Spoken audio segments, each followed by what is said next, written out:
মাশাআল্লাহ, যাও আবার।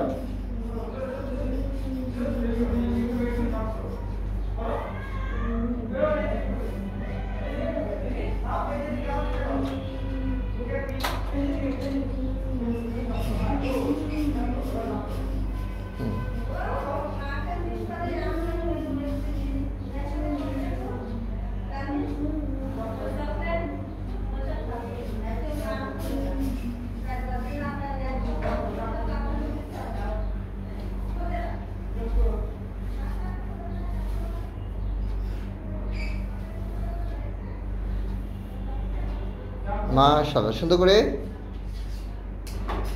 মাশাআল্লাহ, চলে আসো starting point. Thank you, good job. Starting point দাঁড়াও। হ্যাঁ দাঁড়াও। হ্যাঁ, হাত রাখো। Ready, steady go. Jump jump jump jump, good job. হাত রাখো, থ্যাংক ইউ। আবার চলে যাও। এবার কি কালার নিবে ক্লিপ? ওকে, চলে আসো।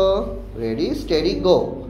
হ্যাঁ, বডিটাকে সেফ রাখবে, বডি যেন লেগে না যায় টেবিলের সাথে, মাথাটাকে ঠিক রাখতে হবে। হ্যাঁ, আসসালামু আলাইকুম রহমতুল্লাহি ওয়া বারাকাতুহু। মোহাম্মদ নাজমুল হাসান বলছি, অকুপেশনাল থেরাপিস্ট। অকুপেশনাল থেরাপিস্ট টিপসে আজ কথা বলবো বডি অ্যাওয়ারনেস বা বডি পারসেপশন একটা গেম নিয়ে। আমাদের অনেক শিশুরাই আছে যাদের বডি অ্যাওয়ারনেসটা খুব কম। তারা হাঁটতে গেলে, চলাফেরা করতে গেলে তারা এখানে সেখানে টেবিলের সাথে, দেয়ালের সাথে তারা বাড়ি খায়, প্রায় সময় তারা আঘাতপ্রাপ্ত হয়। তো এটা একটা গ্রস মোটর একটা কাজ, বডি অ্যাওয়ারনেস এবং গ্রস মোটর একটা খুব সুন্দর একটা কাজ। প্রোপ্রিওসেপটিভ যদি সেন্সরি সিস্টেমের কথা বলি তাহলে প্রোপ্রিওসেপটিভ স্টিমুলেশনের জন্য, ব্রেন ডেভেলপমেন্টের জন্য, প্রবলেম সলভিং স্কিল ডেভেলপমেন্টের জন্য, বা এটা কিন্তু একটা অবস্ট্রাকল গেম। অবস্ট্রাকল গেমগুলো কিন্তু খুবই ইম্পর্টেন্ট একটা গেম। এর ফলে বাচ্চার যেমন ফিজিক্যাল ডেভেলপমেন্টটা হবে, মানে শারীরিক যে উন্নয়নটা হবে, পাশাপাশি তার ব্রেনের ডেভেলপমেন্ট হবে। তো কথায় আসেন যে ব্রেনের কীভাবে ডেভেলপমেন্ট, এই যে দেখেন তাকে কিন্তু চিন্তা করতে হচ্ছে যে কোথায় শুরু কোথায় শেষ। সে কিন্তু স্টার্টিং পয়েন্ট থেকে সে একটা ক্লিপ এনে টেবিলের নিচ দিয়ে যাচ্ছে এবং তাকে খেয়াল রাখতে হচ্ছে কোনোভাবেই যেন টেবিলে ব্যথা না পাওয়া যায়, তার শরীরটাকে সেফটি মেনটেন করতে হচ্ছে।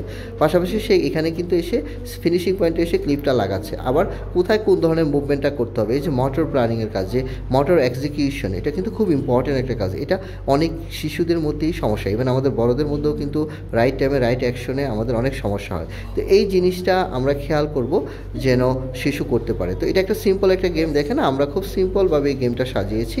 তো পাশাপাশি আপনি বাসায় চাইলে টেবিলের নিচে বা আপনার যে ডাইনিং রুমে যে টেবিলটা আছে সেই টেবিলের নিচেও কিন্তু আপনারা চাইলে এই ধরনের খেলা খেলতে পারেন, বা আপনারা চাইলে উপরে কাঁথা দিয়ে খেলতে পারেন, উপরে বিছানার চাদর দিয়েও কিন্তু আপনারা একটা টানেল তৈরি করে বাচ্চার সাথে খেলতে পারেন। যে আপনার যে একদম টানেল, কাস্টমাইজ টানেল কিনতেই হবে তা কিন্তু না। পাশাপাশি আপনি খেয়াল রাখতে হবে যে খেলাটা এমনভাবে সাজাবেন যেন তার physical development, cognitive development, motor planning, decision making, এই ধরনের ডেভেলপমেন্টগুলো যেন তার খেলার মধ্যে থেকে সেজন্য শিশু খেলে ডেভেলপ করে ফেলতে পারে। প্রত্যেকটা খেলারই কিছু নির্দিষ্ট পারপাস এবং উদ্দেশ্য থাকবে, সেই জিনিসটা আপনি খেয়াল করেই কিন্তু খেলাটা সাজাতে হবে।